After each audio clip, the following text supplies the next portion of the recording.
I play Clyde Logan, who is a bartender, and he's a Iraq War veteran who's a transradial amputee, so he's lost his arm at the forearm down. His brother is Jimmy Logan and Melly Logan, played by Riley Keough. Yep. I play Riley Keough. I play Jimmy Logan, and I'm an ex-wall player. Got hurt, had to go home, try to get work, and I have a little girl named Sadie, and things aren't going so well for me, so I decided to pull a cauliflower. I'd like to hear from yours though, because I mean, it's always interesting for me to for people. I think I talked to you a little bit earlier, Yeah.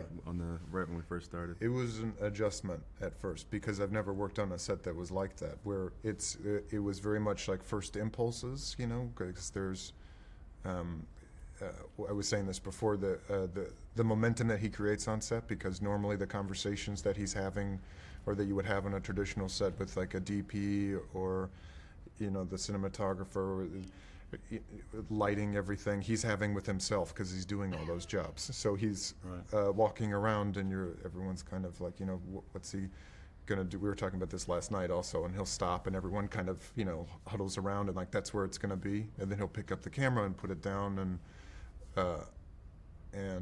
that's him moving the camera, and there's no everyone retreating to their trailers and catching up on Game of Thrones and then coming back and losing a couple takes to get back into there. Everyone wants to stay on set, but for me it was an adjustment because I wasn't used to that pace of it, and also we didn't really talk a lot about it before we started, so in a way I felt more empowered to take ownership over what it was you were doing. I mean, I felt that way, where you're not, it wasn't so much a dialogue about like what it is you want, let me serve your vision of it, which there is, but he would say something if it would go off the rails, but you felt an immense sense of, I mean, maybe empowerment's too dramatic a word, of this is your character, take ownership over it, and I'm going to give you a lot of latitude to a lot of room to figure it out, and if it starts going off this is a long answer, a big story, then I'll make sure we're back on course. No, I think it's a good answer though. Yeah.